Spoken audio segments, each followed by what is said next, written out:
Yo, this is Eternal Plays, Pokemon Black 2, and here we are.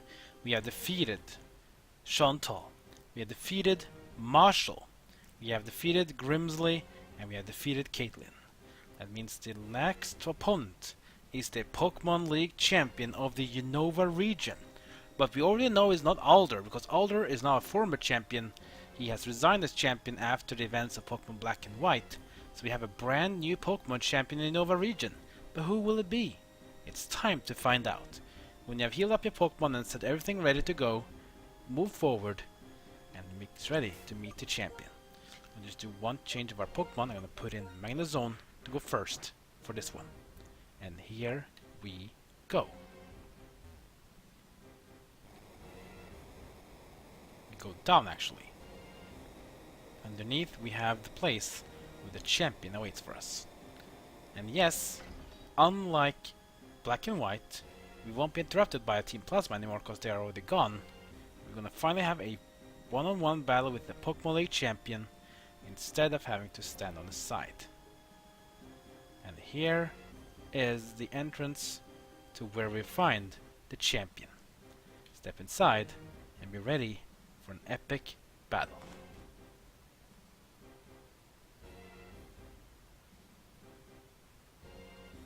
Isn't that looking familiar? Yes, it is indeed. Say hello to Iris. The former gym leader of Uplisted City in Pokemon White is now the champion of Black 2 and White 2.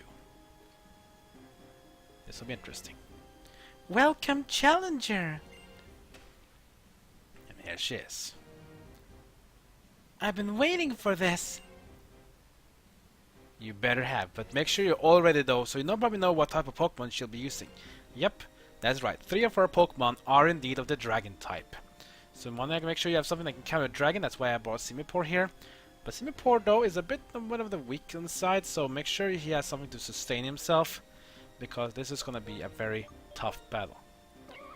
He has the Lucky Egg, so maybe I should take it away and give him some items that can boost his survivability or even boost his damage, because it's all about surviving here. Give him a berry as well. If you have citrus berry to wear here.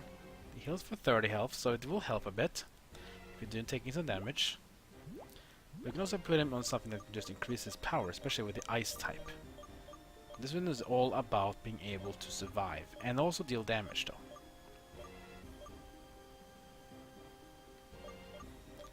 So a lot of different items you can use here. Depending on what you want to use it, it's up to you. Make sure you use something that you really think can take off the opponent really good. Did I have any other thing against ice? I don't think I actually have that. A wide lens is not that bad. It's really increasing accuracy is pretty good. Couple lens increases critical hit ratio. 6 scarf of normal types. I don't really have anything like that, so I guess I have to go with something else then. Always go with, for example, a Quick Claw, for example. Quick Claw gives you increased chance to go first, even though if you are being outsped by the opponent, it can be very useful. Let's actually go with that. Let's go with Quick Claw for Simipour. Simipour will be important here because of the Ice Beam. But we want to start off with Magnezone regardless though, so when you're ready, move forward, and this battle will begin.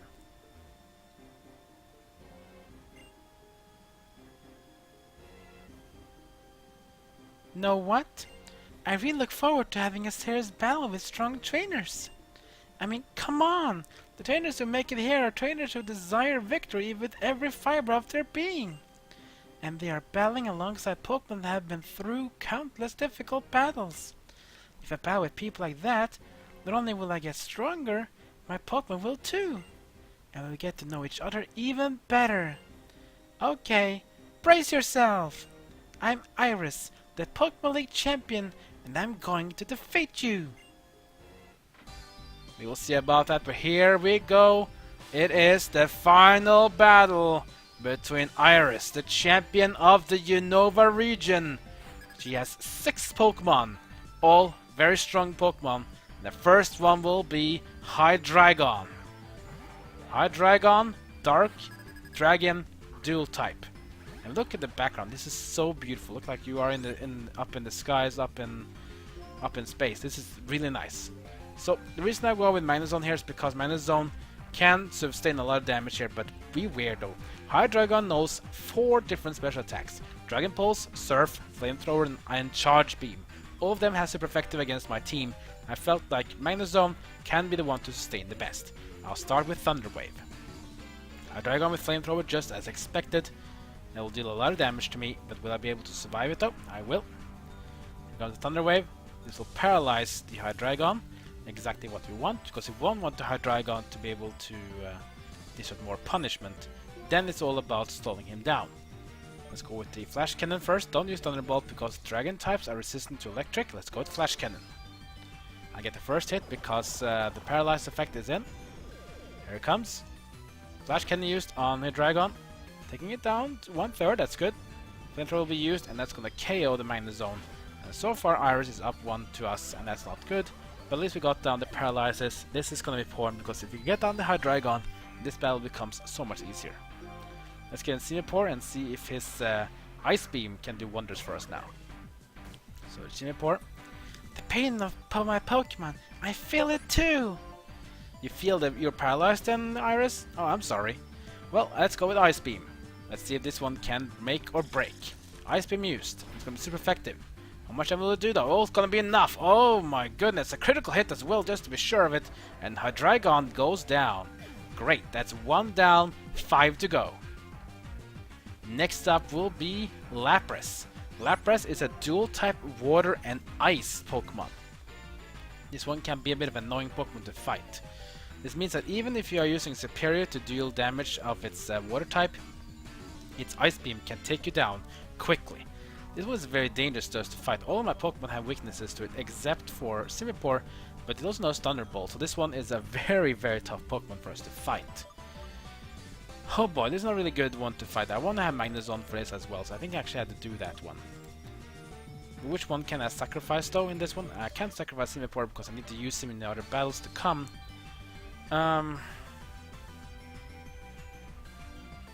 Let's use Superior actually. Because if I'm able to use Leech Seed as well, this can be a really good thing for us. Let's bring in Superior versus Lapras. Lapras, of course, is the ice and water dual types. I could try to try to see who one can deal the most damage and survive, but it's basically Ice Beam versus suppressing Lapras. I think Lapras will win here. I could be wrong though, but Lapras having a super powerful moves, and I'm a bit fast in Lapras though. That's the only positive thing here. But I think it's much better to use Minus Zone because Minus Zone is much more better to use. Let's go status changes, get a max revive onto Minus Zone. Let's get him back to full health. There we go. Lapras Ice Beam. Just as expected, Ice Beam lands on Superior. Will I survive? I will. And we continue. Since we are not done yet, we can go with either Leech Seed or the Giga Drain. Depends how I want to do it. I won't be getting enough health back with Giga Drain, but I could go try it, of course, and I could go with Leech Seed as well just to sustain, but I think it's going to be more important to take down the Lapras. This one's a bit of a tough choice. I actually think I'm going to go with Giga Drain. Because if I use Thunderbolt with Minus Zone after this one, I should be able to take it down. Here comes Giga Drain. And that's a lot of damage. Oh wow, I could maybe have taken it down actually by myself. But I didn't take any risks though. Let's go Ice Beam again. And that's going to take down the Superior, unfortunately. That was a good standing though from Superior. But Minus Zone will come back in again after being given a full revive. And now we'll take down the Lapras with a Thunderbolt. Here it comes, Thunderbolt lands. Stab bonus, everything. Lapras shouldn't be able to survive it, and it will not. So that's 2 down. We have 4 more Pokemon to fight. Next up will be Aggron.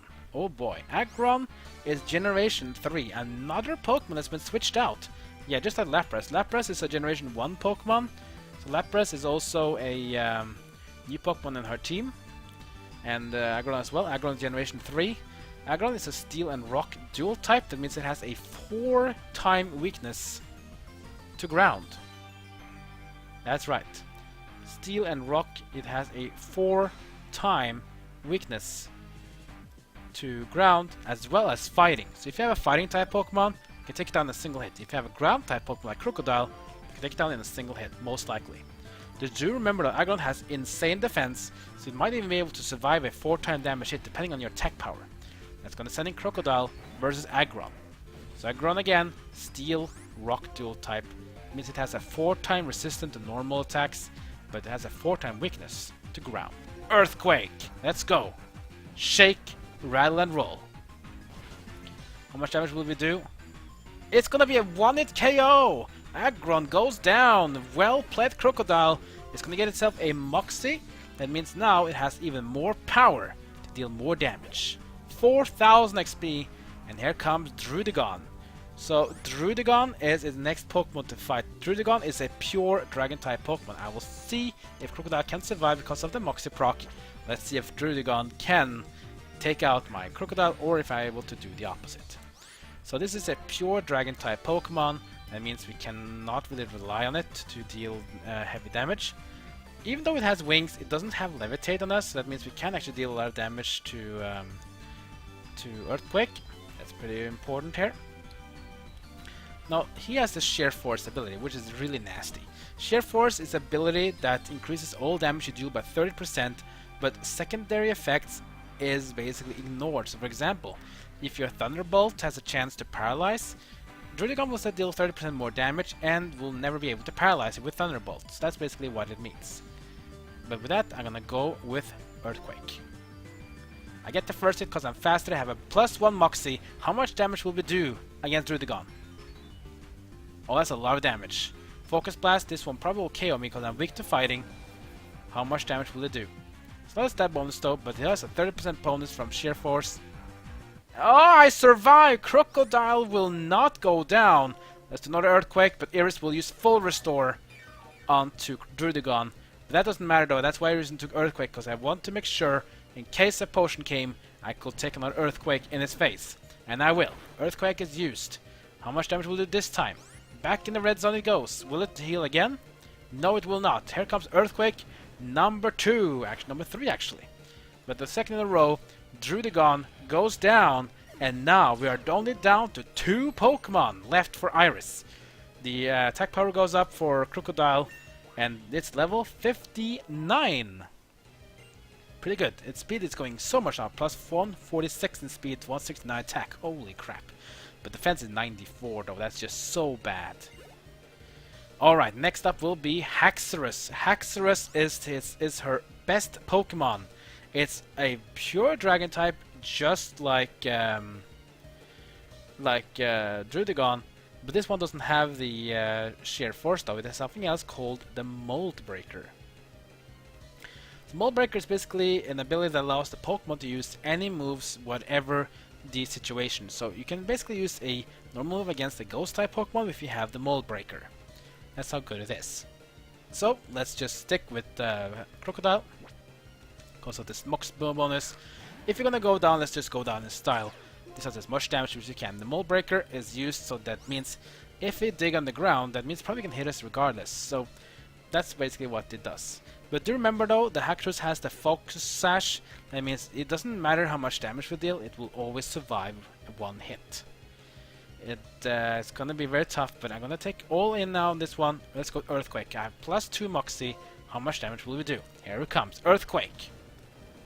Will we going down to 1 health, or will it survive even more? And it's gonna go down to 1 health. Here comes the Focus Sash. It's gonna survive. Haxorus with Earthquake on his own. And will take down the Crocodile. Unfortunately, that was well played, Crocodile. You took down 2 Pokemon by yourself. I'm glad you survived the Focus Blast though. That was impressive. This probably means that Haxorus will be using a full revive. Or reviving up. That's means I'm gonna go with Semi-Pour now.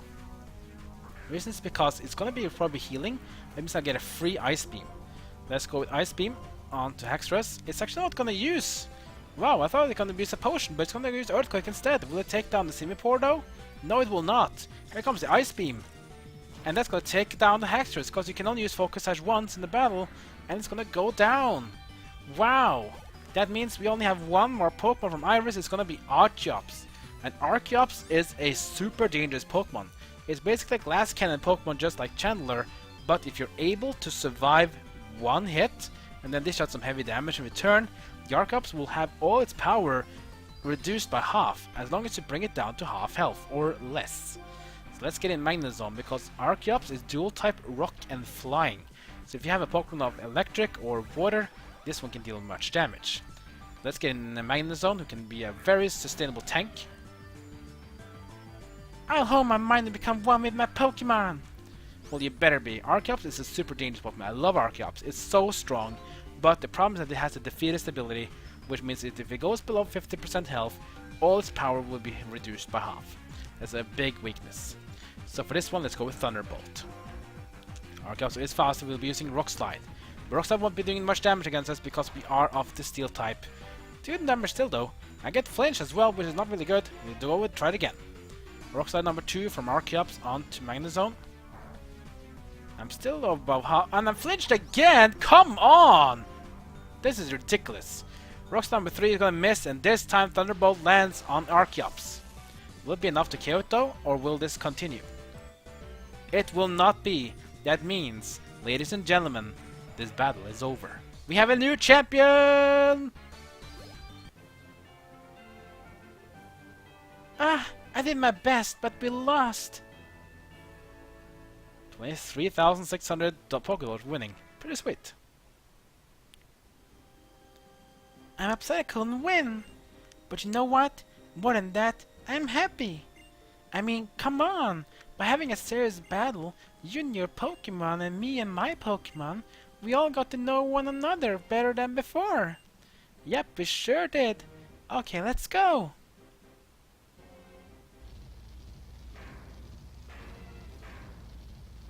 Let's go what? I wish I had done something like that in my room, like things just transformed completely. Get some stairs as well. It's pretty cool. Okay, go on ahead. Hurry! Phew, that was an interesting battle though, but in my opinion the worst Pokemon to fight against Iris is her Hydreigon in the beginning, because it has so many powerful moves. If you take it down, it becomes so much easier. Archeops also can be powerful, but that's the only reason why you always want to have at least one Pokemon in your team that is of the Rock type or the Steel type that has good defenses, because then the Archeops will be struggling to be effective. Because Archeops is all about taking you down in one hit, but tanky Pokemon like that can't survive. So this room is the Hall of Fame. Your name and your Pokemon's name will be recorded here, so these important things will never be forgotten. That you are an excellent and kind trainer. That you are considerate towards your Pokemon, and you give them their whole heart. And that your wonderful Pokemon believe in their trainer with all their hearts, and together you have a strength that knows no bounds. Oh, that was pretty sweet words, Cyrus. But indeed, here we go. Hey, come on! Oh, excuse me, Citano. To the trainer standing before me, and to the Pokemon at your side, your beautiful bond has grown strong through battle. In order to make this bond an eternal treasure, your name shall be recorded here. And with that, we're entering the Hall of Fame. The Pokémon League in Black 2 and White 2 have been defeated.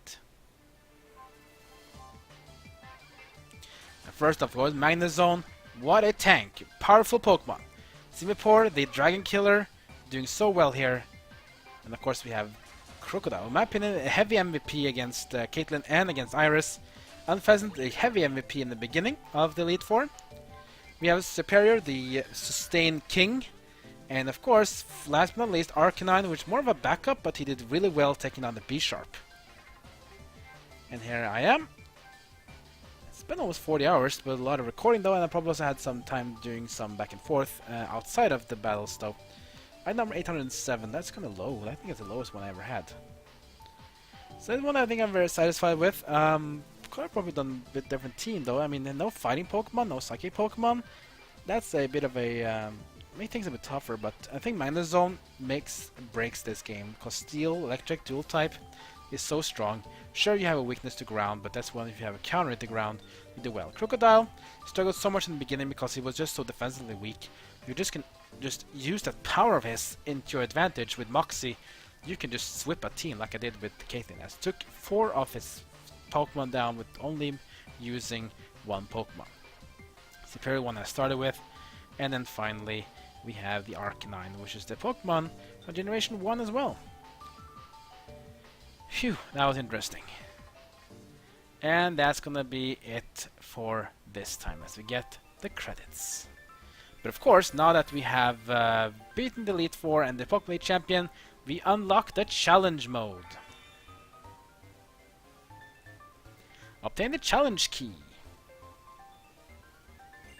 Challenge Mode can now be selected. Keys can be sent and received via infrared communications to unlock each other's locked settings and map locations. And of course, if you play Pokemon White 2, you unlock Easy Mode. This means you can basically then make the game a bit easier for playing through, a bit easier if you want to do that.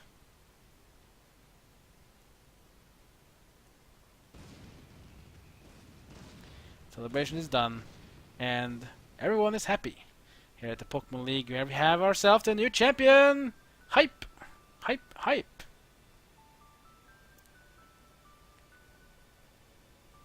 Iris goes with us down. Here we have Grimsley, Caitlyn, Chantal, and Marshall, the Elite Four members we bought and fought last time. They're congratulating us, of course, for our victories. And with that, we have now become the new champion of the Unova region. Pokemon Black 2.